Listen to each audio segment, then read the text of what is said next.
Bom, vamos mudar de assunto. Assim como os humanos, os mascotes também podem sofrer com dores em diferentes etapas da vida ou até mesmo durante alguns procedimentos cirúrgicos. Por isso existe a anestesia PET, que atua para minimizar estes problemas. Mas você sabe como é a anestesia para eles? Quais os riscos que o procedimento pode trazer e, se não for feito, obviamente, de forma adequada. Esse é o nosso assunto no Espaço PET de hoje.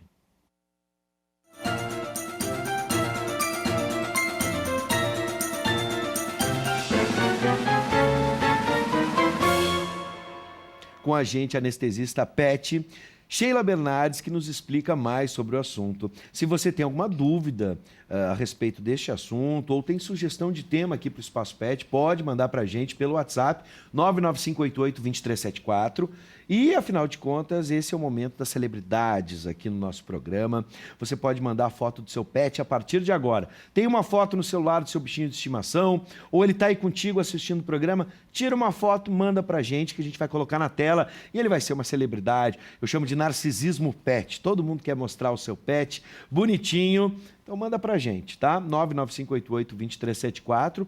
E também entre no nosso site, o site da Ubra TV, ubratv.com.br. Aproveite e participe da campanha da Ubra TV Adote um Amigo, que estimula a audiência a adotar animais em situação de abandono ou à espera de um tutor.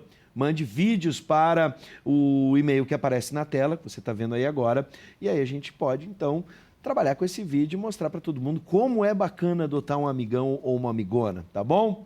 Vamos ao tema, então, desta semana. Anestesia PET pode ser uma surpresa para muita gente, mas, afinal de contas, a medicina veterinária está evoluindo cada vez mais e acho que está quase emparelhando, trabalhando junto para seres humanos e pets para terem melhor qualidade de vida.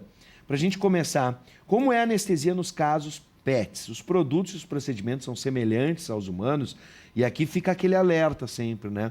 O que é para humano é para humano e o que é para pet é para pet? Boa noite. Boa noite, seja bem-vinda. Obrigada pelo convite. Bom, então, esclarecendo, né? Sim, a anestesia veterinária hoje em dia, né, realizada por anestesistas, ela está muito parecida com a anestesia humana, né? Os fármacos, ou seja, os medicamentos que a gente usa durante a anestesia, inclusive, eles são os mesmos utilizados para humanos. Sim. Mesmo, não muda, né? São os mesmos fármacos. E não só os fármacos, né? Técnicas, monitoração, está, sim, muito parecido. Apesar de a gente brincar e dizer que deve estar uns 50 anos mais ou menos atrasado, mas cada vez fica mais parecido, né? Sim. A progressão tem sido não em PA, mas em PG. Em PG. O troço tem vindo cada vez Sim. mais acelerado, né? Sim. Agora, um que me chama a atenção e que eu fico pensando aqui, que quando eu fiz o alerta, o que é para pet, o que é para humano, por mais que os fármacos sejam os mesmos, os procedimentos são diferentes, as doses são diferentes. Sim. E quem vai manipular isso aí tem conhecimento. Porque as pessoas costumam, às vezes, medicar o seu cãozinho, o seu gatinho, com remédios que tem em casa. Por exemplo, tá? Vou pegar um Prador, né? Um analgésico.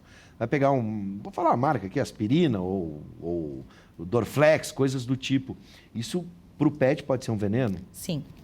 Sim, sim. Isso costuma dar sérios problemas. Inclusive, muitas vezes a gente recebe, e claro, não é minha área, a clínica, né? Sim. Mas sim, eu vejo muitas vezes, principalmente com anti-inflamatórios, que daí a gente tem problemas gástricos, problema renal também nos animais, né? As pessoas medicando com anti-inflamatório, às vezes usando a mesma dose para humanos, né? E a gente tem problemas seríssimos, sim, quanto a isso, né? Sim. Tudo na anestesia tem que ser minimamente calculado, levando em consideração o peso do paciente, a raça, a espécie, idade e qual o procedimento que ele vai passar. Perfeito. Bom, vamos para a tela, doutora, rapidinho, porque a gente já tem celebridades chegando aí. Você disse injeção? Tô fora! Diz a Mimica, que já está ali com aquela cara assustada. O Saraiva de Porto Alegre manda essa foto. Calma, Mimica. Ninguém vai dar injeção por dar injeção, mas às vezes é necessário. Sim. Então, assim, não é questão de tô fora, né? Às vezes é necessário, mas calma, Mimica. Né? A gente não está querendo dar injeção em ninguém.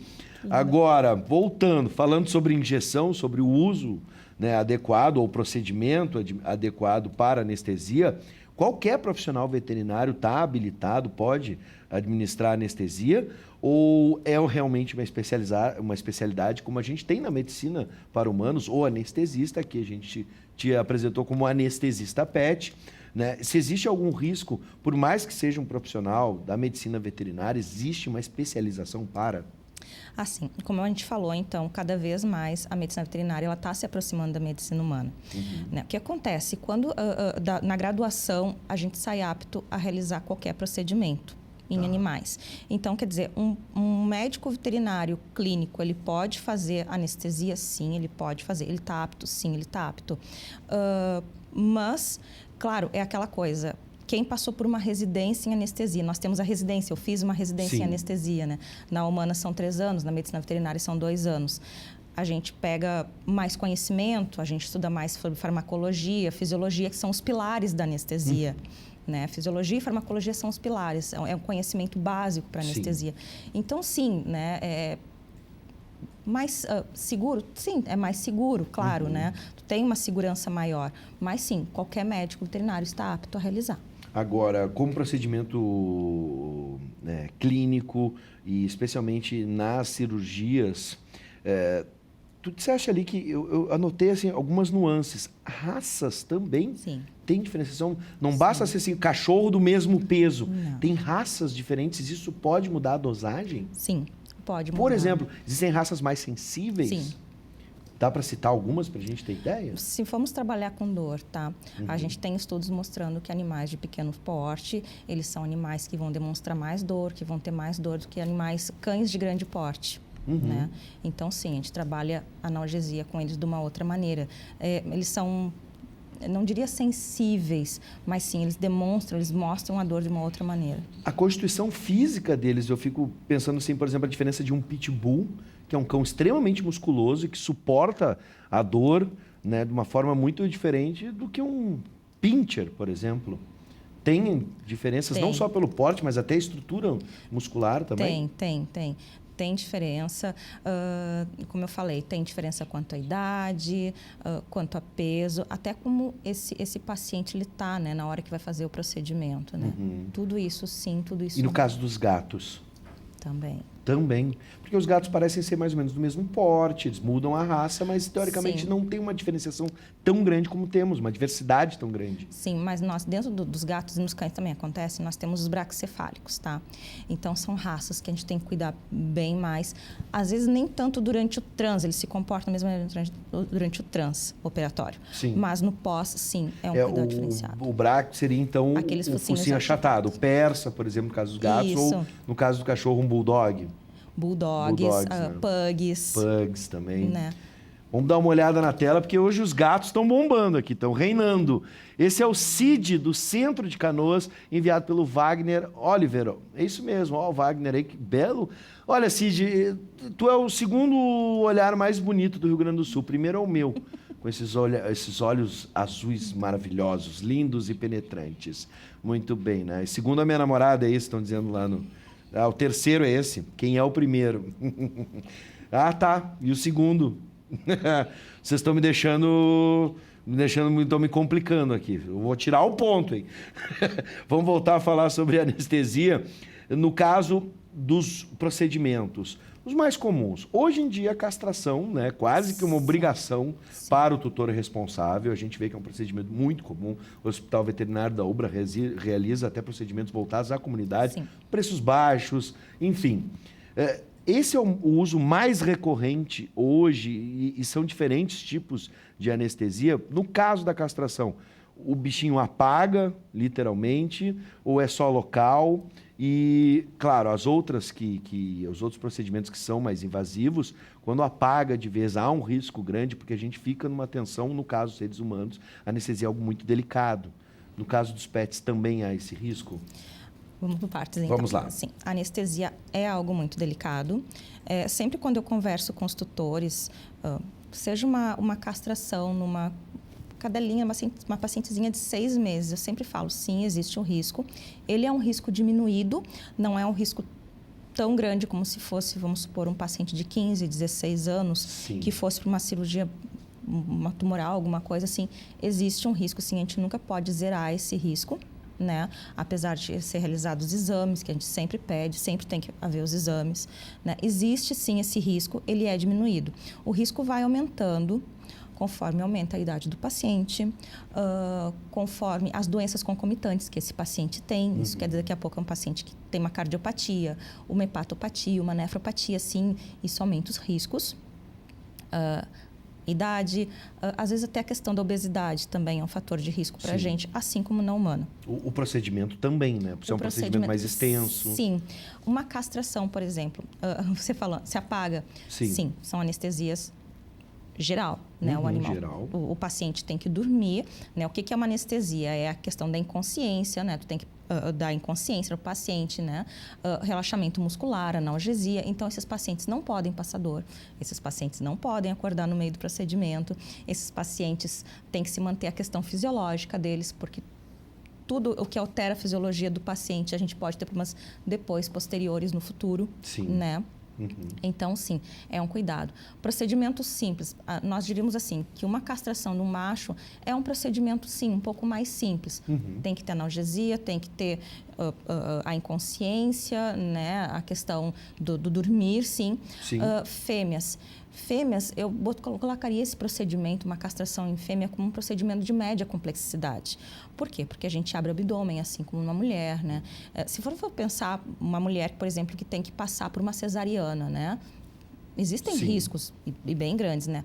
Claro, uma castração não é uma cesariana, mas você vai abrir abdômen, você vai ter que trabalhar com os órgãos ali, são os mesmos riscos. E aí a importância do pré-operatório, os exames são fundamentais. Sim. Tais como nos seres humanos, é uma carga grande de exames. E esses exames, né, a gente tem o que seria para um paciente jovem, que são os exames básicos, né, que é o que a gente sempre pede para um paciente jovem. E à medida que esse paciente aumenta a idade dele, enfim, que vai apresentando doenças, a gente vai aumentando também a complexidade dos exames que precisam ser pedidos para o procedimento. A administração do fármaco, da anestesia, elas são como os humanos, inalatória, pode ser injeção ou enfim, um remédio? Como é que funciona? Existem várias técnicas, tá?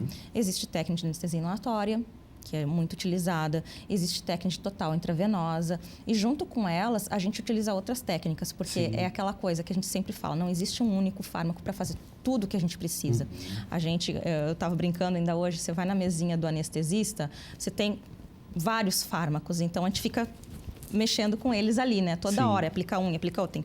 Então, sim, existe uma infinidade e a gente trabalha com várias técnicas. Então, um paciente meu, vamos supor, que precisa fazer uma castração, ele não vai simplesmente para anestesia inalatória, ele vai fazer uma loco-regional, né? Que é uma outra técnica junto, né? Daqui a pouco a gente tem que fazer uma infusão de analgésicos, coisas desse tipo. E quanto maior a complexidade do procedimento, maior a complexidade da anestesia.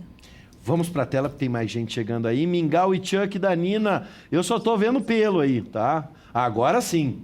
Agora eu consegui ver onde é que começa e onde é que termina. Bonitão. Olha que bacana, gente. O pessoal tá meio dormindo aí. Tá anestesiado? Essa hora ainda não. Bom, doutora, doutora Sheila, o que a gente pode deixar aqui, especialmente para os tutores, após procedimentos, como dicas de forma geral? Acredito que, obviamente, o médico veterinário ou a médica veterinária passou isso para eles, mas é sempre bom a gente relembrar, né? Após um procedimento, após passar por anestesia, quais os principais cuidados que a gente tem que ter para garantir que aquele procedimento não gere dor, né? Porque depois de sair da mesa, o bichinho ainda está com corte, está com isso, está com aquilo. O que a gente deve fazer para ajudar nesse processo aí sem causar dor? Porque, afinal de contas, passar na faca ninguém gosta. Tem alguns cuidados. Por exemplo, um procedimento, às vezes, uma orquiectomia, que é uma castração em macho, né? Então, às vezes, o paciente vem pela manhã e, como é um procedimento mais simples, acaba fazendo na manhã ainda e na tarde é liberado, no final da tarde, né? Eu gosto sempre de conversar com os tutores que, apesar do paciente já sair caminhando, né? Enfim, é um dia que o paciente ainda está metabolizando aqueles fármacos, ainda vai excretar aqueles fármacos. Então, eu sempre peço, olha, cuidado, deixa longe de escada, deixa longe de piscina, né? Cuidado, as pessoas gostam muito de colocar na cama, sofá. Cuidado, porque eles podem cair, né? Eles ainda podem estar um pouco tontos, podem cair. Então, eu sempre peço esses cuidados, né? Manter mais aquecidinho. É um dia, assim, que esse paciente ele não vai estar no normal dele, então cuidar esse paciente, né? os mesmos cuidados como uma pessoa. Mas, geralmente, né, isso é um paciente que vai para uma cirurgia, um procedimento muito simples, uma castração, né, do macho, ou então uma limpeza dentária, né, uma profilaxia, né, que é um paciente que vai e volta no mesmo dia.